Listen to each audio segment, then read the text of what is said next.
কোনো দল পাকিস্তানে গেলে নিরাপত্তার কড়াকড়ি দেখা যায়। এবার পাকিস্তান দলের বাংলাদেশ সফরে হযরত শাহজালাল আন্তর্জাতিক বিমানবন্দর এলাকায় দেখা গেল বাড়তি নিরাপত্তা।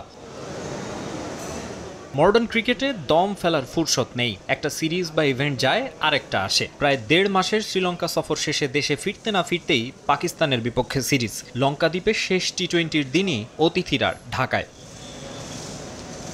পাকিস্তান দলকে বহনকারী বিমান সকাল ৮টায় ঢাকায় পৌঁছায়। যদিও একসঙ্গে পুরো দল আসেনি। প্রথম বহরে হেড কোচ মাইক হেসনের নেতৃত্বে স্টাফ এবং ক্রিকেটার মিলিয়ে আসেন ১৪ জন। পরে আরেক ফ্লাইটে আরও ১৩ ক্রিকেটার। বিমানবন্দর থেকে সোজা টিম হোটেলে যায় সফররত দল। টিম হোটেলে তাদের ফুল দিয়ে বরণ করা হয়। ভ্রমণ ক্লান্তি ছিল ক্রিকেটারদের চোখে মুখে। চাবি বুঝে নিয়ে দ্রুতই নিজেদের রুমে চলে যান তারা। এদিন গণমাধ্যমের মুখোমুখি হননি পাকিস্তান দলের কেউ। তবে দেশ ছাড়ার আগে করাচিতে প্রেস কনফারেন্সে সিরিজ নিয়ে লক্ষ্য ও পরিকল্পনা জানিয়েছেন টি-20 অধিনায়ক সালমান আলী আগা।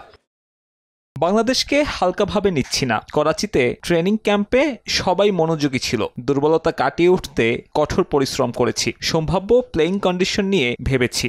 ঢাকায় পা রাখার পরদিনই মিরপুর শেরেবাংলা জাতীয় স্টেডিয়ামে অনুশীলনে নামবে পাকিস্তান দল। ২০ জুলাই প্রথম টি-20-তে মুখোমুখি হবে বাংলাদেশ ও পাকিস্তান। সিরিজের বাকি ২ ম্যাচ ২২ ও ২৪ জুলাই। সবগুলো ম্যাচ হবে মিরপুরে। মে জুনে লাহোরে ৩ ম্যাচ টি-20 সিরিজে হোয়াইট ওয়াশ হয়েছিল বাংলাদেশ। এবার ঘরের মাঠে প্রতিশোধের সুযোগ লিটন দাসের দলের। টানা খেলার মধ্যে রয়েছে টাইগাররা। এই হোম সিরিজ নিয়ে বেশ আত্মবিশ্বাসী থাকার কথা ফিল সিমন্স বাহিনীর। আর ২৫ ক্রিকেটারের পুল তৈরি করে বেশ কিছুদিন ধরে করাচিতে ক্যাম্প করেছে পাকিস্তান টিম। মাকসুম আলম খান, সময় সংবাদ, ঢাকা।